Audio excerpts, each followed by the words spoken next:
Good evening, everyone, and a warm welcome to all of you. As the African Caribbean Society, we would like to thank all of you. Sorry, I don't know if you can hear me. Is this better? Okay. As African Caribbean Society, we would like to thank you and our panelists for coming here. As an audience, I think it's very important for you to understand where we come from, and we see your commitment. I think sometimes it's very easy to forget the impact of slavery on the Scottish economy and the social impact that it has even today, especially, as a modern day society. Interestingly enough, this conversation is very relevant as it was 200 years ago. And unfortunately, there hasn't been many conversations as they should be, especially in our institution. But that's why we're here today, and it's very important for spaces like this to just come here and so we can just feel safe and, accepted. Lastly, I would like to thank the History Society for contacting us and collaborating on this event with grace, understanding. Your commitment does not go unnoticed. Also, a huge shout out to Jamie and Isabel. It takes a lot of bravery to facilitate this conversation. Just thank you so much all for coming. And if you have any questions, please go on the Slido app, and the code is HSACS. And we will be taking photos during the night, so if anyone is against this, please do come contact any one of us. Thank you.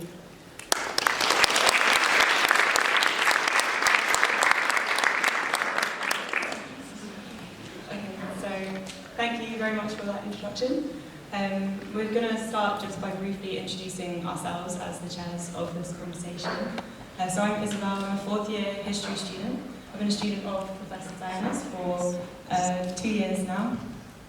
We've studied Atlantic slavery and revolution and the end of slavery in the Caribbean. And these courses have shown the inherent connections between Britain and the Caribbean and the inseparability of slavery from British history. Professor Diana Payton is also supervising my dissertation on West Indian migrants to Britain in the mid-20th century, focusing on their house parties and social gatherings and the formation of a West Indian British identity. And whilst this could be seen as unconnected to the themes of this event, I'd argue that the presence of Caribbean peoples in Britain today is a direct result of Britain's imperial history in the Caribbean. And the repercussions of this history are still felt today in the events such as the Windrush scandal and the Jamaica 50 deportation flight that left only last month. So this is why I feel like this event is especially relevant and important to me and my studies. My name is Jamie. I'm also a fourth year history student, specialising in Atlantic slavery. Last year I was lucky enough to be granted a Carnegie Vacation Scholarship to look at James Knight's History of Jamaica, where I looked at enslaved people's identities, and this resulted in a lecture given at the British Library as part of the Summer Scholar Series. I'm currently working on a dissertation looking at the slave trade archives with a specific emphasis on Sadio Hartman's idea of critical population. Okay, perfect. So now moving on to introduce our speakers. Firstly, we'll have Professor Sir Jeff Palmer. He moved from Jamaica to London and then moved up to Edinburgh for his PhD in Grain Science and Technology in 1964, delivered by both Heriot-Watt University and the University of Edinburgh. He was part of Edinburgh's West Indian Students Association, which had a flat to itself on Potter Row. And he then later returned to teach at Heriot-Watt University, was awarded a Doctorate of Science in 1985 and became Scotland's first black professor in 1989. And he's now Professor Emeritus of Heriot-Watt University. He is renowned for his groundbreaking research in brewing, his community projects and activism in race relations and education for ethnic minorities. He was awarded an OBE in 2003 and knighted in 2014. He is also Jamaica's first honorary consul to Scotland, which was awarded in 2018, and this shows his commitment to exploring the connections between Scotland and the Caribbean. And on his left is Professor Diana Payton, who is Edinburgh University's William Robertson Professor of History. She specialises in Caribbean history situated in a global context. By my count, she's written 3 monographs, I think. The first one looking at crime and state formation in Jamaica, the second one looking at gender in slave and post-emancipation societies in the Caribbean, and the last one looking at regulation and the political status of religious cultures such as Obey in Jamaica. She's currently working on projects to do with the politics of maternity and reproduction in slave and post-slave societies. And lastly, we have Lisa Williams. She is Director of the Edinburgh Caribbean Association and an Honorary Fellow in the School of History, Classics and Archaeology here at the University of Edinburgh. She runs Black History walking tours of Edinburgh, showing the city's deep connections with the Caribbean and plantation slavery. She works with schools, giving history presentations as well as workshops of music, dance, Caribbean food, and also gives projects on culture and arts, about Caribbean culture and arts in Scotland. So, firstly, we would like to introduce Sir Jeff Palmer to speak. Thank you.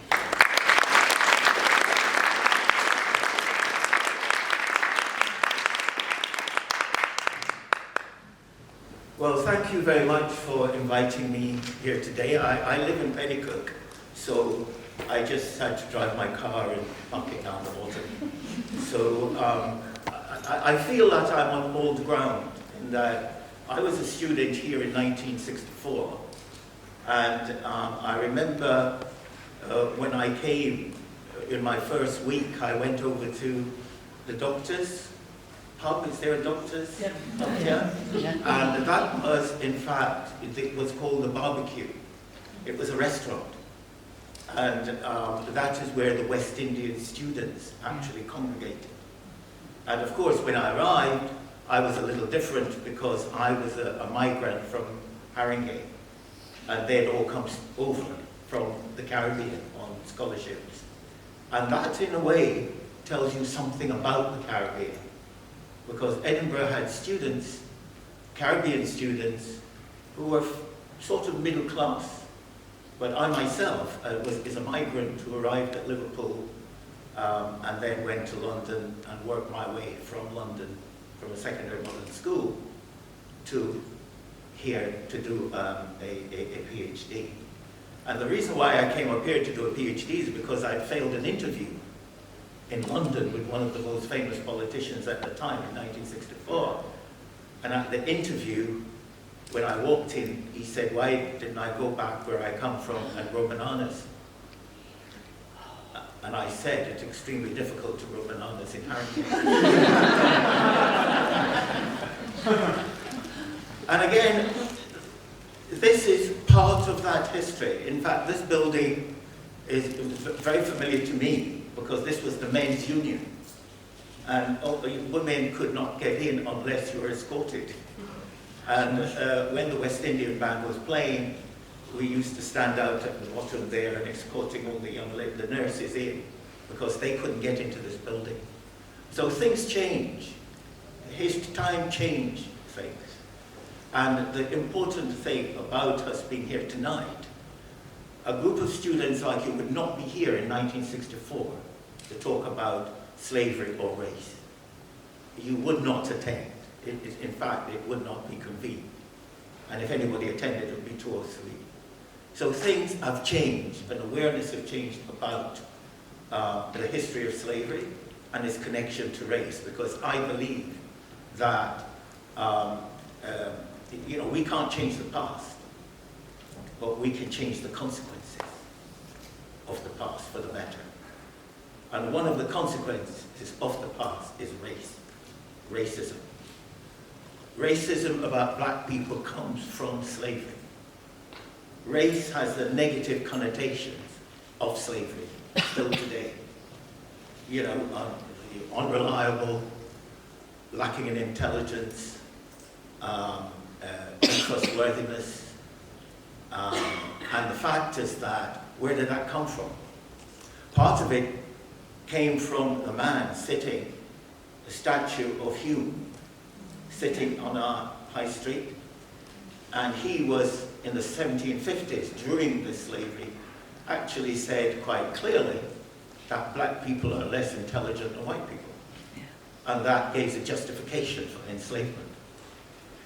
So how did Scotland, in fact, become so deeply involved? If we look at the Union in 1707, if you look at the 25 Articles of the Union, look at Article 4 when you leave this room. Article 4 of the Union. Article 4 states that, if you are going to be part of the Union, Article 4 will give you permission to trade with England, but also to join the plantations in the Dominions. Article 4 gave the Scots permission to join the slavery in the West Indies. So it is not a whim. It is part of the law in terms of the Union. And after 1707, a lot of Scots took off to the Caribbean. And between 1707 and 1800, the Scots owned about 30% of the slave plantations in the Caribbean. There were 800,000 slaves in the Caribbean, British slaves, 800,000. 300,000 were in Jamaica. So Jamaica was one of the most valuable pieces of land in the empire.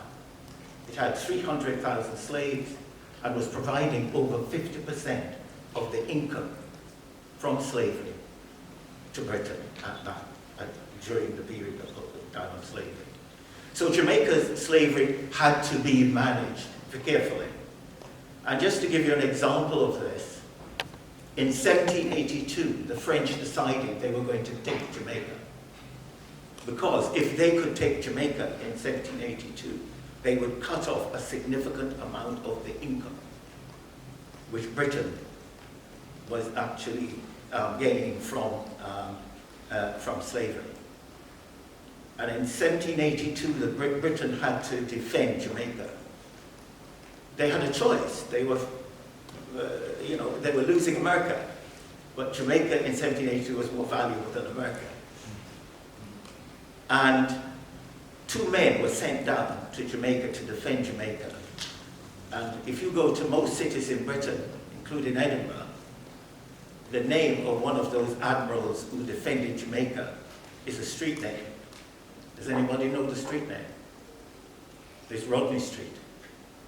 The admiral was sent down to Jamaica to defend Jamaica, to keep it for Britain, to keep the economic benefits that was coming from Jamaica, was Admiral Rodney. And you have a Rodney Street just at the back of John Lewis. That is in commemoration of that battle. So Edinburgh, when you walk around it, you're looking at the history of that slavery. I just drove past Sylvan Place, across the meadow. A few days ago, I was at Fort Street. 24 Fort Street is on the slave compensation list. That meant the person who lived at 24 Fort Street had slaves. The person who lived at Sylvan Place had slaves. The person who lived at 13 Gilmore Place had slaves. The person who lived in various addresses in India Street, as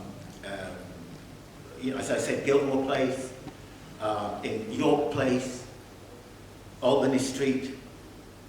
All those addresses are people, the names are on the compensation list.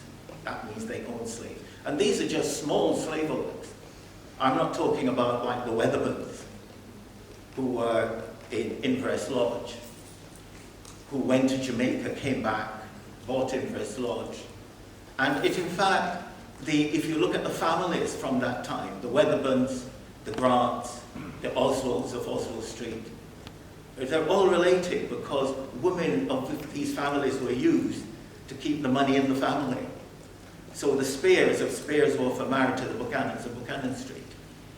So if we look at the history of Scotland very carefully, over that period of slavery, the Scottish aristocracy, present aristocracy, managed that slavery. And in fact, when slavery was abolished, the slaves were emancipated in 1833-34. The largest recipient of compensation came from Leith. That's John Gladstone. He's the father of the famous Prime Minister, William Gladstone, 4 times Prime Minister. William Gladstone's father came from Leith, and he got 83 million in today's money for his 2,508 slaves. So what we have is a city which, in fact, its foundation, in many ways, are based on that slavery. For example, you don't have to go very far from Edinburgh to expand this slavery, like Bathgate Academy is slave money built. So is Dollar Academy. So is the Gallery of Modern Art. The Gallery of Modern Art is a slave owner's house. So what we have is, it is good that you're here today because the future looks very good, because you will be managing the future and you'll be very much aware that the racism that we have is derived from that slavery, where people were actually designated by law, British law, that a slave had no right to life and was property. And that's why, in fact, the slave owners were compensated. And a lot of Scottish, the people who owned slaves received that compensation. So, but I don't want to finish on a sort of a very downbeat note. The point is that this history, wherever I've given talks all over Scotland, the one thing the Scottish people have said to me after my talks, well, why hasn't anybody told us this before? And maybe the speakers coming after me will tell you that. Thank you very much.